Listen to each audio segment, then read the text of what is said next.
Hello, everybody, and welcome to Boss Talks. I'm your host, Evan Happel with Community Boss. I have a great guest today, Evan Omelia. Yeah, another Evan. For the life of me, I don't know a lot of Evans. So when I met him, and then he got hired by Washington Multifamily Housing Association, or what we go by WMFHA, to do marketing. Well, I do marketing too. So I'm now on the board of directors and I'm in the WMFHA office periodically and at WMFHA board meetings and all this stuff. So now I regularly hear the name Evan and it's around marketing. And let me just say, it's a little confusing. I'm a little disappointed that there's another Evan in my sphere. But you know what? It's all good. It's all good. Thank you, Sloan. Evan squared, correct. But this should be a good, fun show. Evan has a fun background. He brings a lot of different energy to this role and to the space of apartments. So we're excited to have him at the association. Before we get to him, though, I'm again with Community Boss. We have a great solution for you to manage the physical spaces, whether that's your parking, amenities, or mapping. We can also generate some revenue and overall make it a better experience for your residents and easier to manage those spaces. So if you have any questions, let me know. But today it's about Evan. Right? I will never get over hearing about another Evan. I think that's the funniest thing. Like I mean, do you know another Evan? Like, really? Not personally. Because I don't. No. Exactly. I've never even, in my life, I think I've run into maybe two others other than you. Right. Exactly. So, yeah, the fact that we're in marketing as well is like an added, is this guy my twin? Exactly. Yeah. Mm-hmm. I mean, I joked with you at the retreat that we should do something. We need to mess with this a little bit. I don't know. Like there needs to be and given your background in the podcasting and mine in radio, like we could be built for this. Like this could be I know, right? Right, exactly. Yes, it could be. Yeah. So we'll have to brainstorm. But yeah. Today, that's not what it's about. But maybe we'll find that we just have this great chemistry, We'll find out. But I do appreciate you being here. And I do think that your background is fun. You've done a lot of random hodgepodge things that have all led you to where you are. So I love that. I kind of have a random background too. So I think it's fun because it brings a lot of experiences to different spaces. I think that's great. Yeah. And I think, like having that randomness kind of gives you a different perspective sometimes when it comes to specific roles. Like, if someone had said, oh, you'd be working in multifamily housing, I'd be like, well, I don't know how I'm going to do that. But like, I feel like there are some consistent things that I've learned through all of my roles that apply to whatever you're doing. But then like having that new perspective kind of allows you to say, well, why aren't we doing this? Or why aren't we doing that? Or, like kind of just bring a bit of diversity to the role. Yeah. So Jason, he has a question, a trivia question. How many Evans are members of WMFHA? I don't know, Jason. How many? Oh my God. Please do tell us. I want to know that there's more. I didn't know there was more. Yeah, so we can like form an alliance or something. Yeah, I think we do need to come together. We are, as far as names go, we are the few. We're the few, the proud. Right. Yeah. And I don't know if my eyes deceive me, but are you a touch ginger? So my dad is a redhead. Oh, okay. All right. There it is. Yeah. I don't know my full background. My last name is German, but I do think I have some English and some, something from the islands, Isles, if you will. Like, I don't know exactly. There's 16 Evans. 16? Oh wow. Wow. Okay. Oh All my right. goodness. All right. Well, we're gonna have to start an Evans club. I don't know. Yeah, Like, that's an impressive I need amount. to meet all these people. We need a specific one for event for Evans. Yeah, only Evans. Very exclusive. Yeah. There, I have seen that where I think maybe it was Gingers. It was some group where they come together or people by a certain name and they all wear the name tag and they oh gosh, Jason. Okay. Well, I can't see the chat. What does he say? Oh, upper right comments. You'll Oh, see. okay. Comment. Oh, there we go. Yeah, I yeah, see it. yeah. Don't Don't stop stop. believing. Beleven. That's incredible. Okay. All right. Well, we won't spend the whole time talking about our names. Maybe just most of the time. I don't know. Well, Right. but I do have a couple questions before we get into the rest of the show and everything. You are new-ish. Yeah, you're new to multifamily. Before getting into this, did you live in apartments at least? So the only time I've ever lived in apartments was at college. Okay. And I also lived in a house at college. And then since being done with college, I've been very fortunate in that my mom is actually from the Seattle area. Okay. So I've had family that live in the area, and I've been able to kind of live with them and not pay rent, which is pretty cool. But yeah, so I haven't been exposed to some of the real world things that go on. But well, and actually, okay, so, my mind's jumped around. Sorry, ADD. But I saw the description for this Boss Talks episode as well, and I saw that one of my loves that you had put in the post was my girlfriend. She is now my fiance, but since a week ago. But now me and my fiance are looking for a house, so we are in the market and getting into that stage of our lives. That was a really long way of getting there, but sorry, I'm there. Yeah. No, it's all good. So in the midst of all that, and maybe other ways, my first question's around this topic of parking.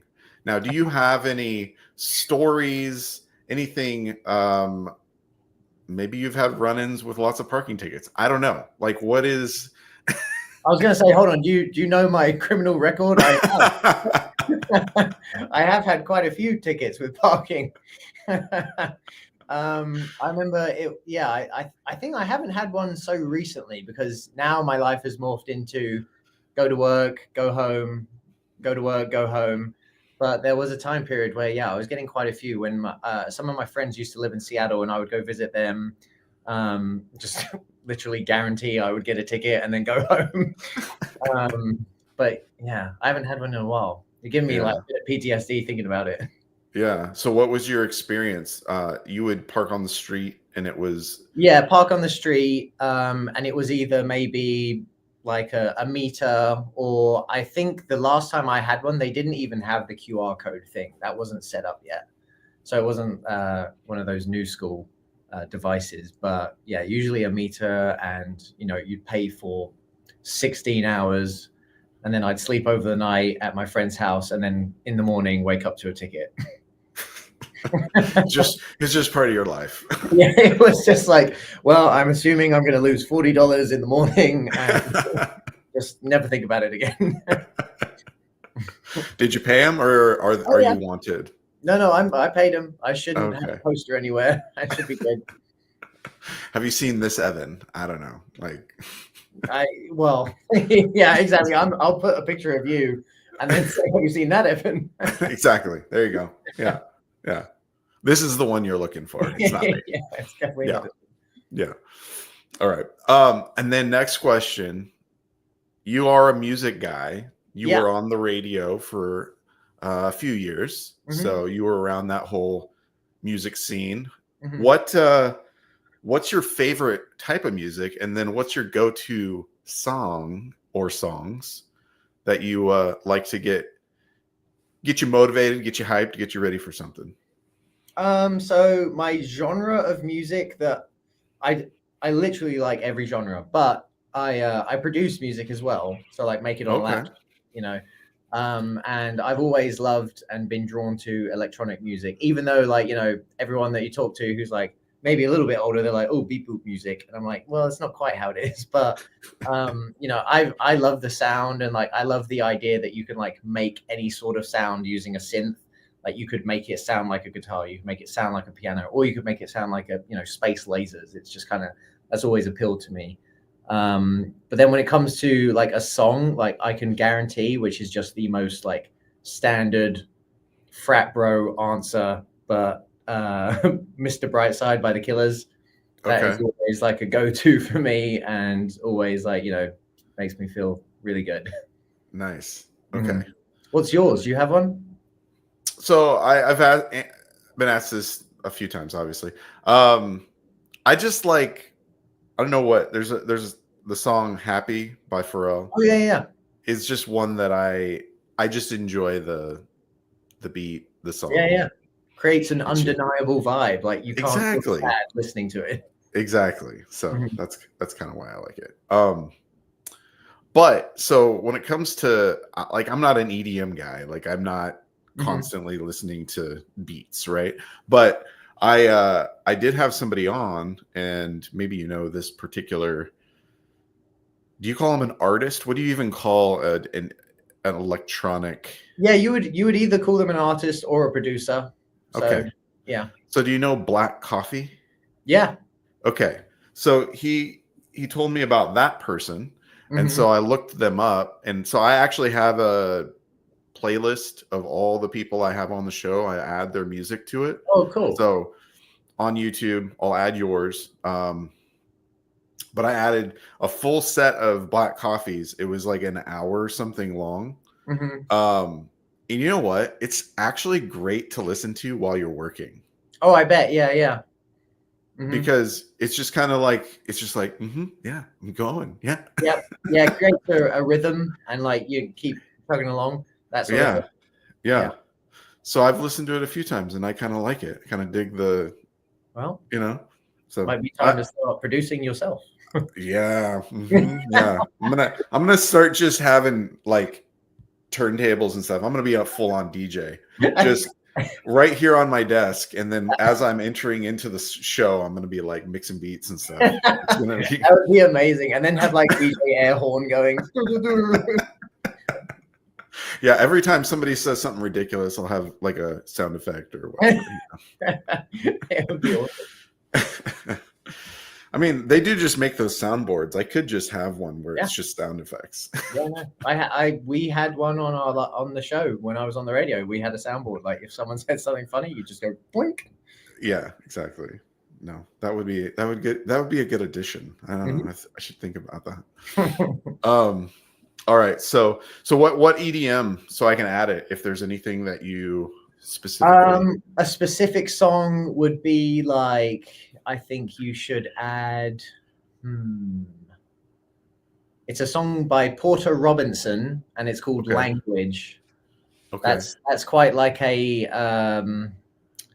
well-respected and also like super high regard song in like that community. It's one of those songs which is like a classic. It would be like, it'd be like the equivalent of to Jason's point, "Don't Stop Believing" in like the rock world or the pop rock, whatever that is. But nice. Yeah, Jason, maybe I'll have to add that song to the that is a classic playlist. Oh man. Okay. Well, thank you. And then finally, is there a caffeinated beverage that's your go-to? Well, so what's funny is like I don't drink coffee. Okay. What's weird? Are you a tea guy? Well, so you would think so, being English, but no. So I don't drink tea really. I will drink tea, but not like, I don't go out of my way. But my one vice that is like just terrible, and if you count today, I am about 13 hours clean, is Coca-Cola. So I try and a while back when me and Sloan, we went to a Novi conference, I did like 3 days without having a Coca-Cola, and that was hard. But now I'm back on it, and today I haven't had any. I got lunch just before this call, and I was like, oh, I should not have a Coke. And then so I haven't had a Coke today. So I feel quite proud of myself.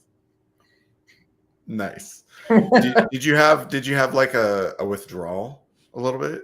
Honestly, yeah, I like kind of got like headaches, and like I'm not sure if this is a health issue that I should maybe talk to a doctor about, but I started shaking, and I was like, oh, this isn't good. Yeah. Are you a coffee guy?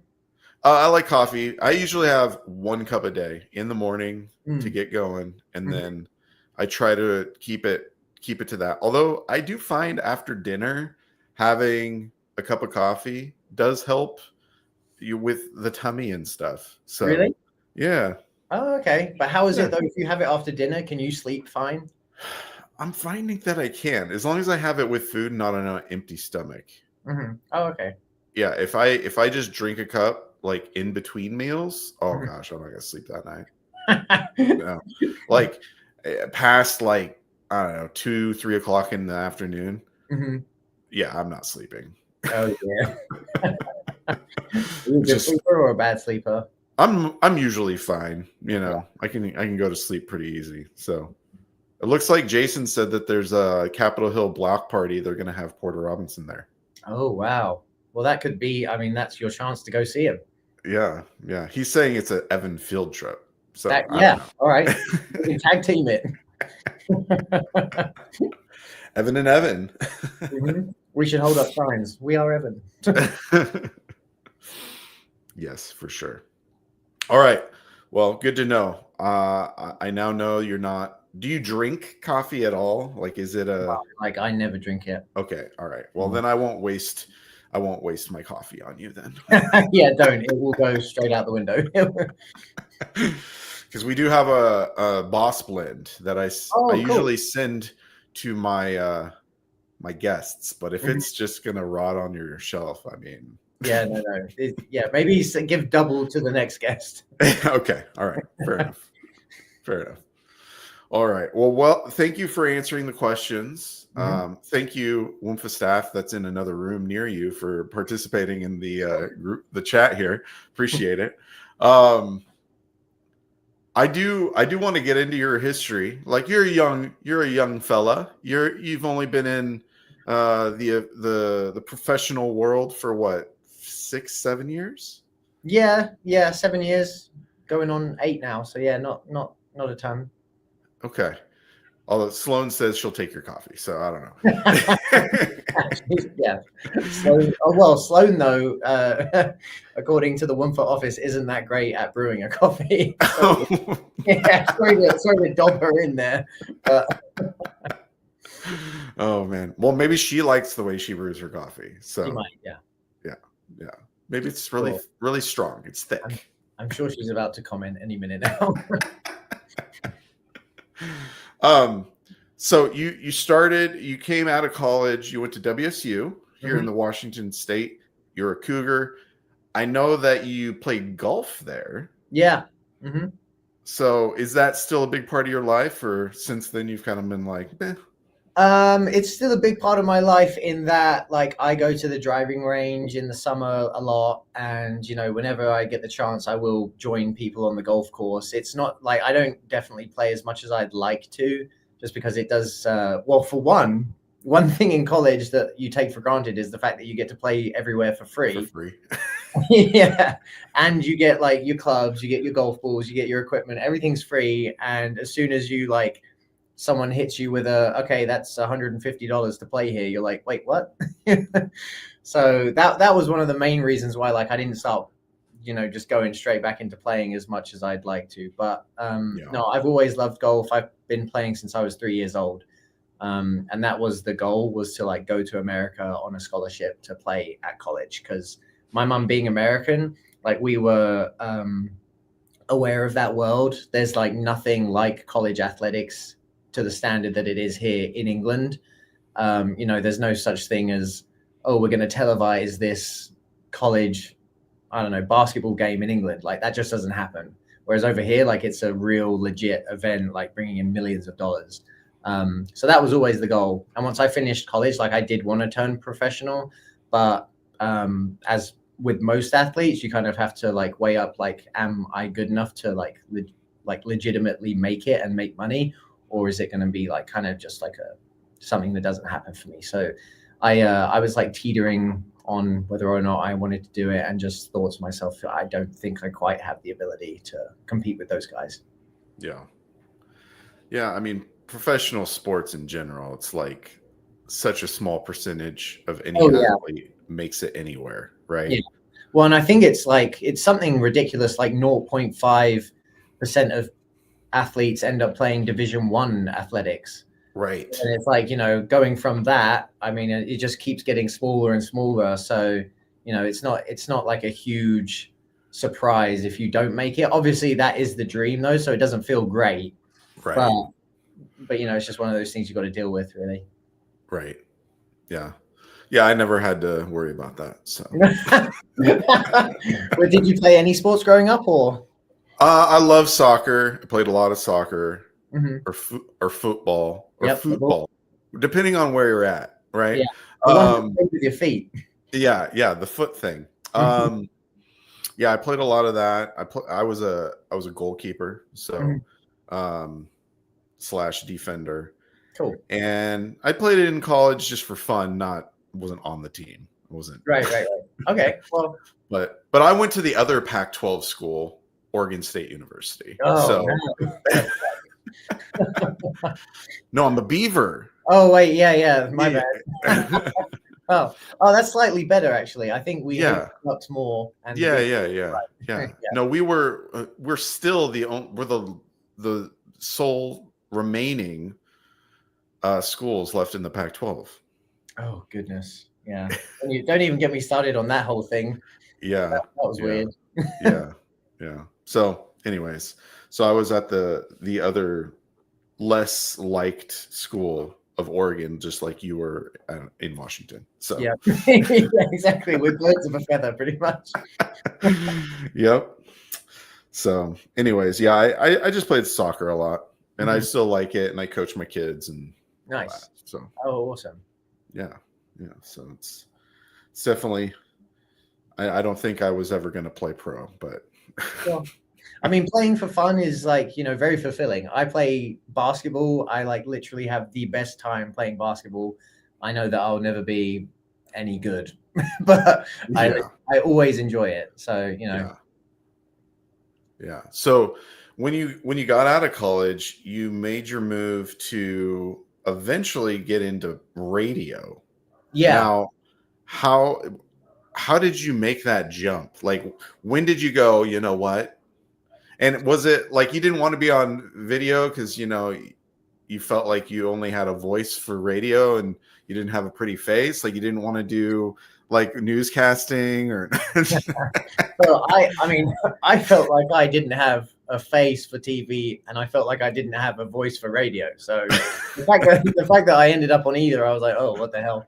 But it was a really weird time for me because as soon as I got out of college, I did some rinky-dink jobs just to see myself through. I was working at local golf courses, kind of collecting cards and stuff like that, while I was figuring out what I wanted to do. And then I ended up kind of going over to different radio stations in the Washington area, specifically around Seattle, and just kind of giving them my resume and asking about potential jobs that they had.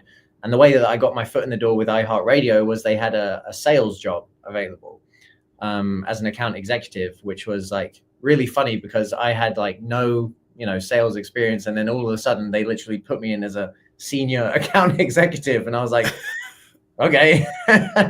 And then so after I was doing that though, I became aware of obviously everything that's going on air around me, and I was like, oh, that's really cool. And it was never on my radar to audition or do anything like that, but at one stage there was an audition going on for one of the shows there, which was called the Carla Marie and Anthony Show, and they had a spot. They were looking for someone, and then after they were running the competition, they had the general public who were auditioning and stuff, and I was like, well, I can do it. I'll try and audition as well. And after about a 6-month long process, they narrowed it down between the higher ups at iHeartRadio and also the people who were on the show, and were like, okay, we're going to pick this one woman who was called Alabama, and she's still in the radio business. And then they also, though, were like, which wasn't expected, they were like, oh, we want to have you as sort of like a fourth mic guy. So like my job was to kind of like interject every now and then, be more of a background character, and just like support the show in that way. So was it ever on my radar? No. Was it ever something that like I really wanted to do? No. The reason that I like initially looked for the radio industry was because I've always had a love for music. And so I just thought that being around music, you know, would sort of like inspire my love for, or like transition my love into like more of a work setting, and it wouldn't necessarily matter what I was doing. Yeah. So when you're the fourth mic, what is that? What's that role? Like, what's your job? So that role is like, I don't know if there are any comedians that you like that are like one-liner guys. Yeah. But like that was it. So if there's like something, you know, funny happening, and the lead of the show is the driving, similar to how like, you know, you're hosting the show right now. He's hosting the show. His name was Anthony. He's like driving everything, saying, okay, we got the next segment coming up in 5 minutes, doing all that. The second mic is like his initial back and forth, and so is the third mic. Like they kind of share that position, 2 and 3. And then fourth is literally, there's no expectation on me at all. It's just like, if I want to say something, I can. But the expectation is that I'm going to interject with like a crazy, funny one-liner and be like, you should have known that, or something, you know? So it was a cool position to be in, because it gave you like a lot of freedom, and you could kind of do whatever. Yeah. In your radio name. Oh God. Yeah. English Evan. Was English Evan. So did they like really lean into that? Did they like really? Oh, yeah. Yeah. No, yeah. Oh, I mean, as much as possible. That I didn't even come up with that name. It was a lot of people, like, so we had a text line where people would, you know, text in to communicate with the show and say like, you know, what was going on. They would say, oh yeah, we love this, or hi to whoever's in the studio. And I remember the first week that I did like my trial week on radio, they were all like, oh, it's English Evan, the English guy. And I was like, they've already given me a name. That's funny. And then like, I like that night, I remember making it my Instagram handle. And then like literally no one called me anything else for 3 years. And I was like, that was a mistake. Yeah. Cause I remember I grew to like literally hate that name. Yeah. So in total, you were on the air for about 3 years? Yeah, about 3 years. And then, yeah, between those two different shows. Yeah. And you ended up on the Jubal show. Yeah. And still like fourth mic guy, or did the role change a little bit? I had more responsibility there, because at one point it was mostly Jubal, his then wife, and then also me. So I was like third mic, but there, because of the 2 and 3 thing, it was like we sort of shared a amount of talking that we would do. So that must have been interesting. You even said it. His wife, what was his wife? Yeah. Yep. So was that awkward? I mean, yes. Yeah. There were times where, you know, obviously, I mean, there's that old saying, right? Like, you don't work with your significant other. And, you know, it was difficult at times, because obviously, you know, a relationship and work is going to clash. And then when it's in a setting too, where it's like you're talking about yourselves on air. So like right. Those things inevitably are actually everyone. Exactly. Those things are your work. And it's like, right. Oh, well, I don't know if this is the recipe for greatness in the relationship, but right. Yeah, it made it interesting for sure.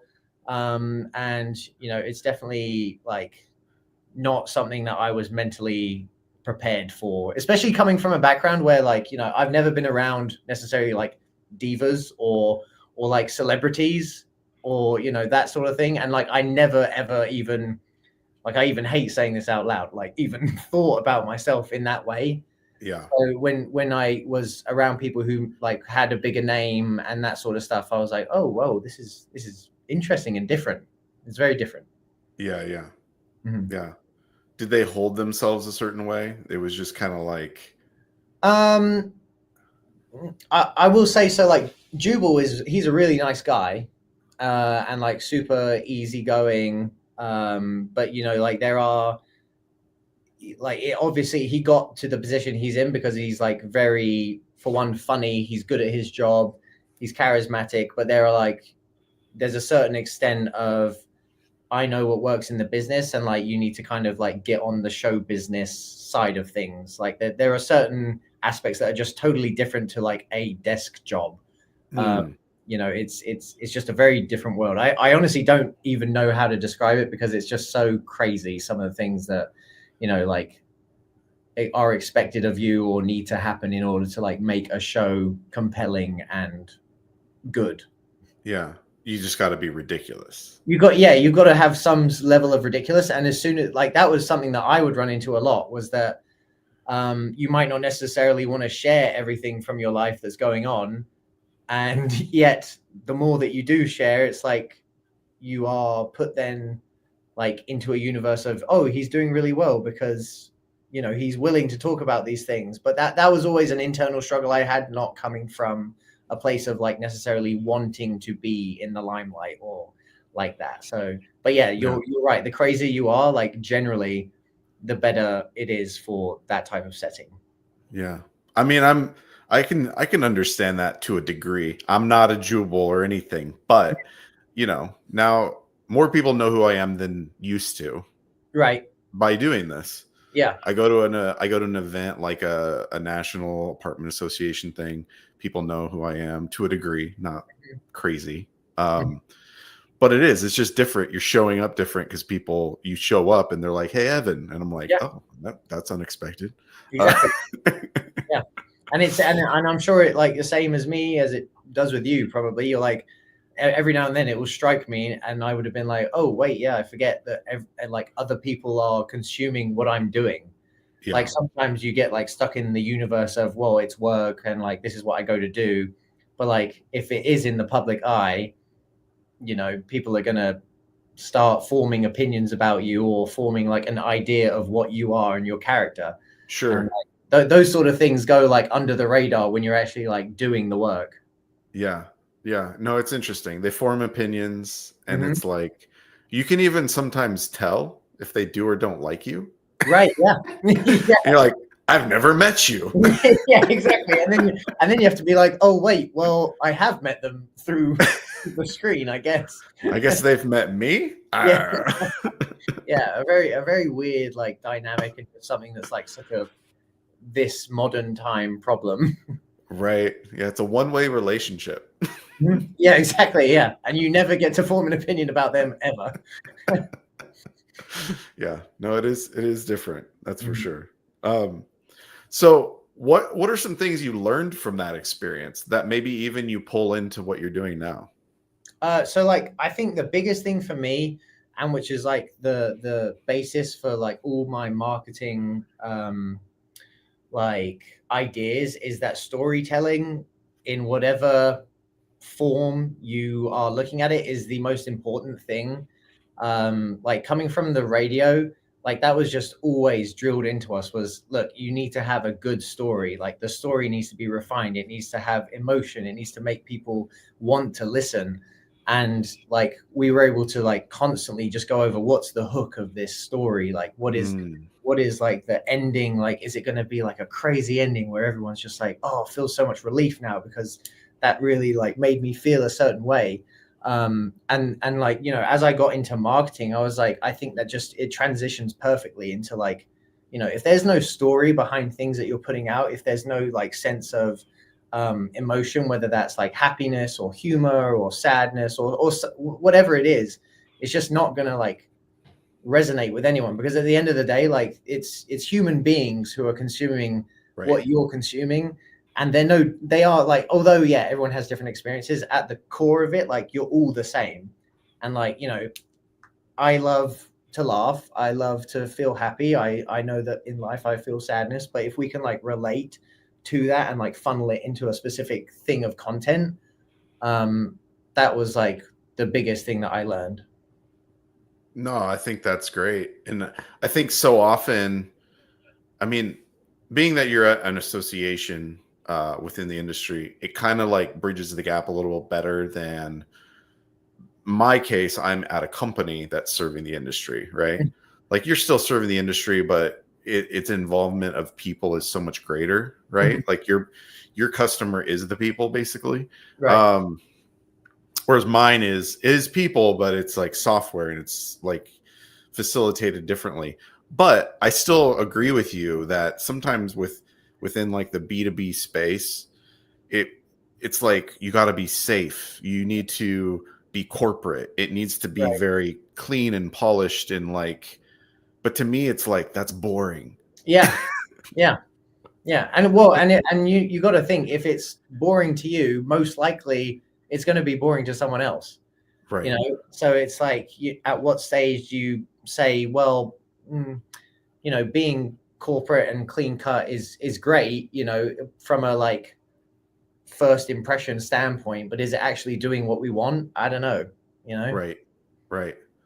Which is why, I mean, that's why we do it different. Like yeah. there's a little more to our brand. It does involve the people Hmm. doing the show, doing like having our boss chains and stuff. It's all, Hmm. to invoke like some kind of response. Exactly. Yeah. So no, I like what you uh what you said about all that and what you took from that experience. Mhm. Um and I've seen what you've brought. Like you've only been doing this since November, Yeah, October. this is at the end of this month. It's 6 months, so which is Okay. crazy because I was talking to Trisha yesterday, and I was like, feels like I've been here for maybe like a year or two. Yeah. Yeah. Yeah. But some of the things that you've been doing, like you mentioned that you like doing video production and stuff. You have some of your own equipment that you use at our different events and things. Mhm. Um, I like you've started doing an update with even around things that are seemingly what people don't want to participate in, like government Mhm. politics. Yeah. Um, what you've done to bring people into that, I think, has been really great. Oh, Like cool. your updates with Carter and even Nick, um, to kind of inform us as to what's going on, Hmm. uh, has been fantastic. Like Yeah. it's quick. It gives us an update. Yeah. It's kind of fun. Even it's not like I'm going to stand here real serious and Yeah. like Yeah. you Well, know yeah, because I mean, like, to your point, standing here all serious, it can be good in a serious setting, but like for the most part, people aren't consuming things from a serious setting. Like you're in no. your house, or you're, like, I don't know, you're wherever, you're in your car or whatever it is, and it's like you're looking to be entertained in some way. So there is a place to be serious, but for me, like the bulk of things needs to be more lighthearted and needs to draw someone in from like a different angle. So yeah, with that, well, for one, thank you for saying that you like the videos, and but like I always try and like add like a stupid or funny meme that like just kind of like ties into what they're talking about. Carter as well now has like got her ideas for like specific video cuts that she's thinking of that relate. So like I love that, we can bounce those off of each other and kind of be on the same wavelength. And she's already got like, a lot of feedback from like, friends and family about how they love the videos because it's like actually fun to watch. Right. Right. Hmm. Yeah, it's quick and it gets to the point. It Hmm. gets you to understand what's happening. There's a lot going on, especially right now in the political sphere down in Olympia. Hmm. So it's important that we're informed as to how we can engage in that. And Yeah. it can be a very not fun topic. So Yeah, yeah. Well, and obviously, like all of our efforts across like multiple channels have been doing well. So because we've had like more engagement through our emails and click through rates and open rates and all that stuff than ever. So I think as a bulk, the plan is working in that we're communicating a serious message, but in a less formal way. That's like kind of been how I've viewed it. And yeah, it's working. It seems like people like it. Yeah. And I'll just point out, I mean, I'm not a part of every association across the country, but I follow a lot of their pages. There's ones in Texas and Florida that are pretty big, that I follow and that we've even been members of as a company. And they're not doing any of that. They never really Right. have. Yeah. And I couldn't tell you what's going on there. Right. Which is really bad. Like if you had to say that about us, I'd be like, oh my God, we're doing terribly. So yeah, that's not how it should be. You should want people to know what's going on. And also by having them know what's going on, they should want to participate in some sort of way because they feel compelled to, you know? Yeah. So it's good. It's good. I think, over the years, we've had different people in your role that each time it's gotten a little better, I think. But in general, you guys have always done it different. So yeah, I think it's been a positive to that. Mm-hmm. One thing that you do need to bring back is Sloan and Trisha. I know. Yeah, we've had that conversation. Yeah, that's so funny. Sorry, Sloan and Trisha, you guys are gonna be on the air again. So. But no, I've only heard like rumors and legends of their back and forth. So like I am looking forward to getting it on video so that we can like. And from what I know, they do it in one take. So. Yeah, apparently that's the only way they work. If you have a script, they will like not do very well. But if they have no script and one take, apparently it's gold. Exactly. So it's perfect. And they usually, they used to do I think it was a Wednesday, WMFHA Wednesday. Yeah, WMFHA Wednesday. So yeah, I think that's coming back, you guys. I think. Sorry, we decided it here. It's out in the interwebs. The committee of Evans have put it. Exactly. we are the judge and jury right here. That's right. No, so keep that up. I appreciate the work you're putting in. Even with email, it's been clearer to me, I think, as to what we're communicating. Mm-hmm. Having these separate emails that talk about the different initiatives going on in when it comes to politics and what we should be caring about and voting on, what actions we should take, have all been really great. Yeah. Oh, that's great to hear. And we're still trying to like, devise strategies in order to make email the best that it can be for the membership, because there are instances where, not necessarily everyone wants to receive every single email that's going out. So that is something that we're working towards right now. We want people to be able to like subscribe to specific departments or, various newsletters. I think the goal is to just always make it so that our membership is getting the information that's most relevant to them always. That's the goal, really. Right. Yeah. Yeah. No, I think so far it's been effective. And I got to be in your group at our retreat for the board and all that.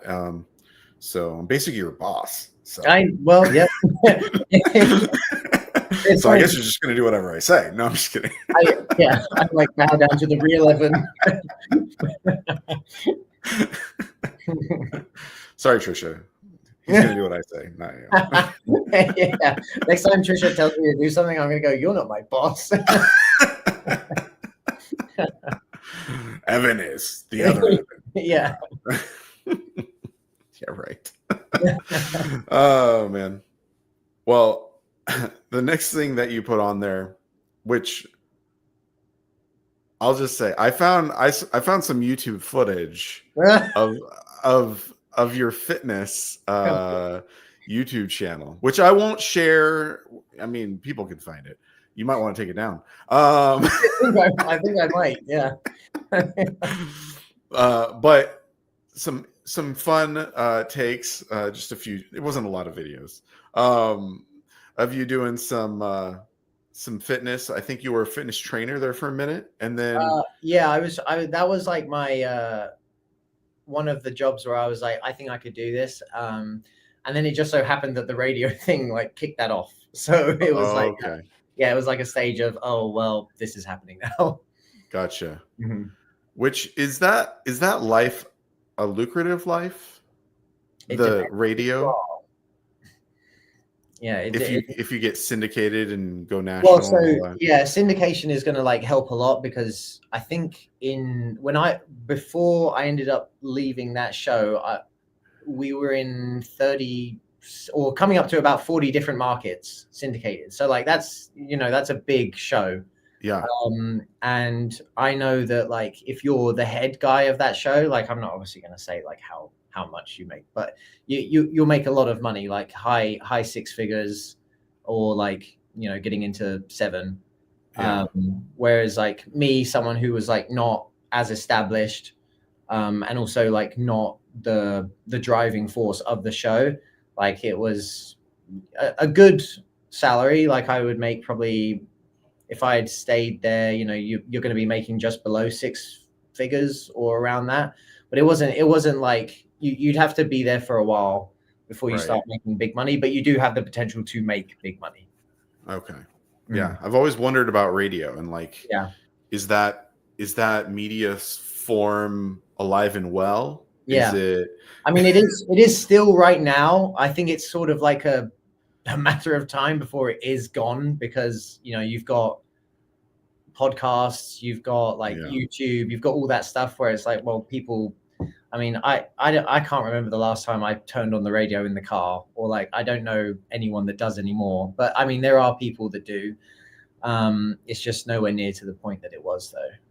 Yeah, I think the only thing I get is the morning show between my house and the gym. Oh, okay. Yeah. Right, exactly. So it's not like a huge, thing. Yeah. So for like 20 minutes, I listen to the radio. Right. Yeah.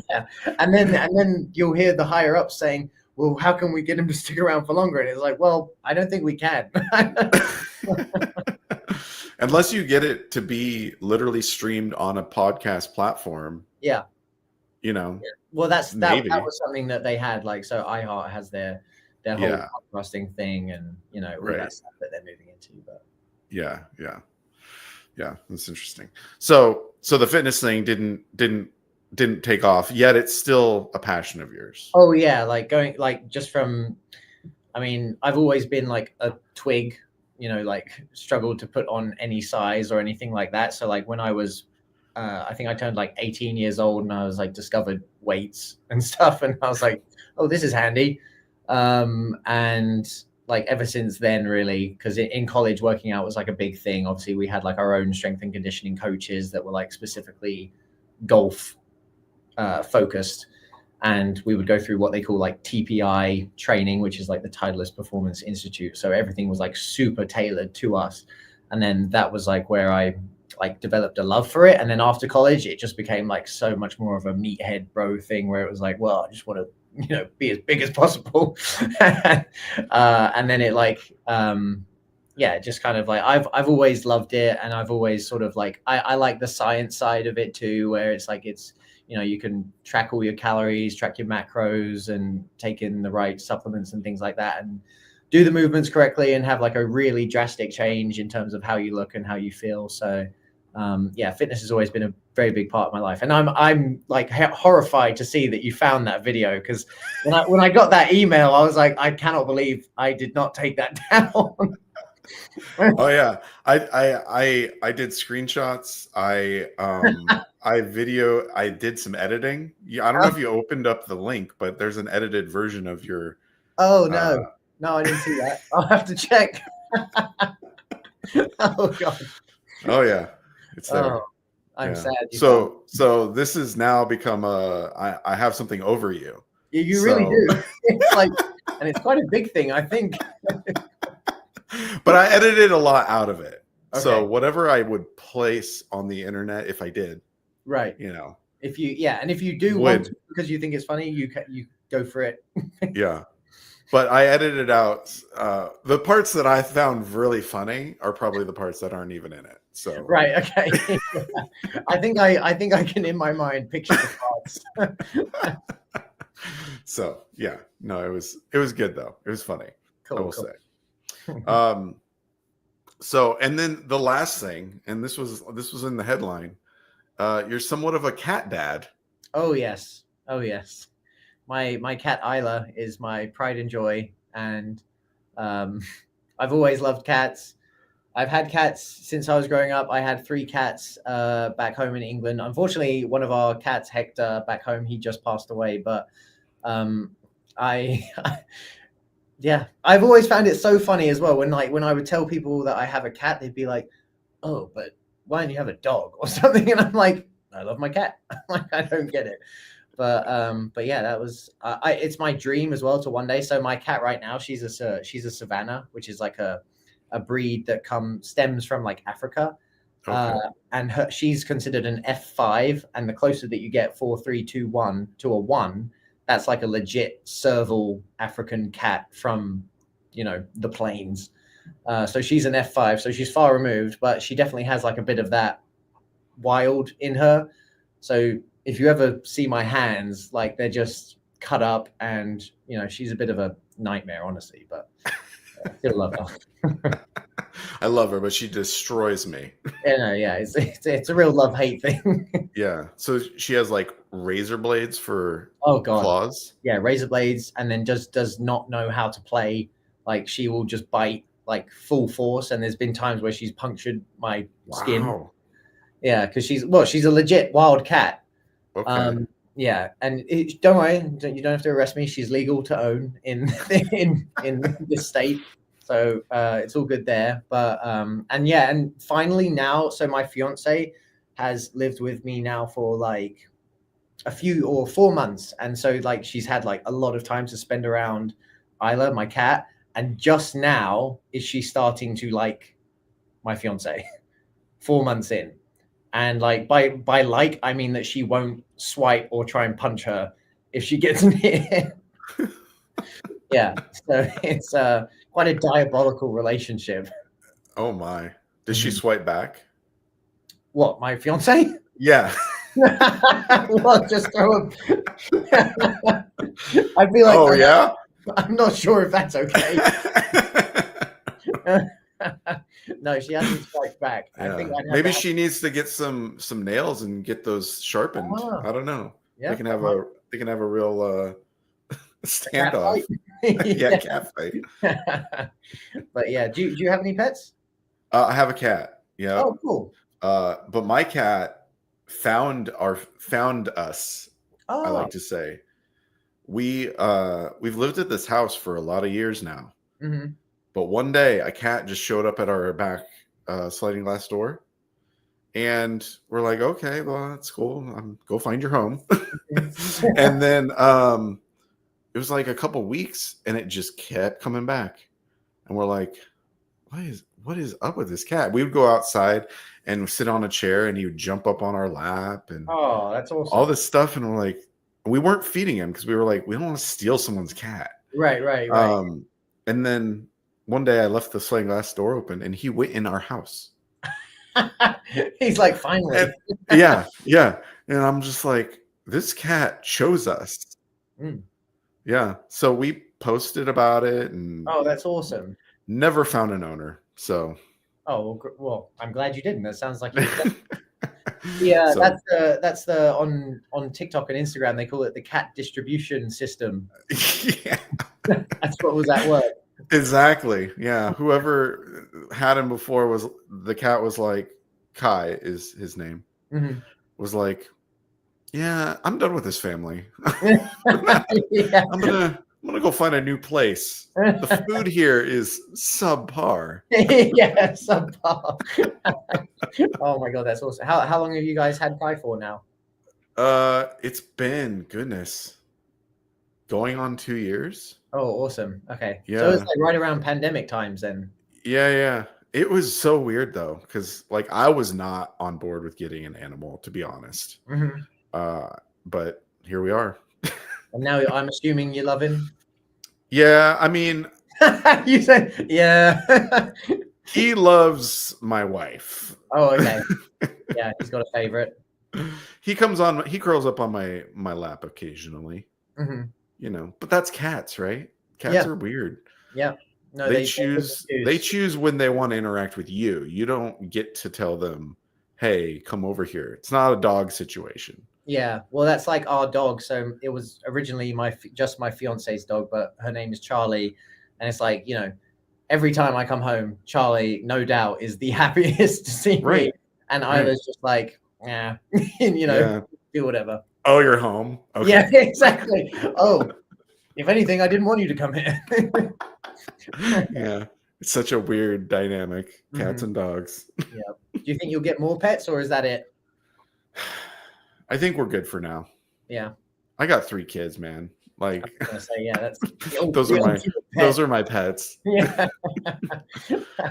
Enough mouths to feed. I will say I have started spending money on the cat, like buying things like cat trees and all the okay. So you're furniture. So yeah, yeah. I recently dropped some money on my cat. That was my fault. So that's a hilarious sentence. I dropped some money on my cat. Yeah. So it's happened. I guess that's happened. I used to work in the pet industry. That's part of the reason why. Were you in marketing there? I did sales. I worked for a pet food company, and that was my first job out of college. Oh wow, cool. Yeah. So that's how I made it. That's how I made my way here to Washington State, actually, is that job. Oh, no way. Yeah. I did it for 5 years. So okay. So quite a while. Yeah. So I got firsthand knowledge of the craziness of cat or just pet owners, I should say. Yeah. I was gonna say, I think it's universal for pet owners, really. Yeah. Yeah. Some people it goes all levels, but the people that are passionate are very passionate. Yeah. So but well, Evan, thanks for joining me on the show here. It was fun to have yet another Evan on Boss Talks. I don't know if that'll happen again. So well, now you know, though, there are 15 others that you can That's true. 16. Yeah, maybe we just need to have an Evan show, like one episode, just our experience as Evan. It would actually be hilarious. I would love it. All right, Jason or whomever, you guys need to find, or maybe it's Molly, need to find our Evan members, and we need like our own tapas and topics night or something. Or there we go. Yeah, and we all have name tags. Like, oh, surprise! Oh, another Evan. Oh, weird. Oh, geez. No, thank you so much for inviting me as well. That was yeah. It's been fun to get to know you more, and I'm looking forward to what other things you start doing for the association, and brainstorming where appropriate. Yes, Trisha, appropriate. I won't boss him around. Okay. Yeah. Although we all know he's my boss. but yeah, no, I think as long as you're here, as long as we get to have you in the association, I think it'll be good for us, and I appreciate the talents you bring. So thank you so much. And I'm planning on being here a long time, so I can't wait to do more for the association, and yeah, it's an awesome place to be. Yeah. Who knew you'd be in multifamily? Right? I don't think anyone, but I love it. It's awesome. Yeah, it's great. Well, thanks, Evan, and anyone that's watching in the future. If you want to be on Boss Talks, this is a platform for you to showcase who you are, what you're passionate about, what maybe your leadership style, whatever it is, sharing it with the rest of the industry and helping elevate all of us to be better. So if you want to be on Boss Talks, reach out to me and we'll make it happen. But this has been number 125, and I'll see you guys next week. Thanks for listening.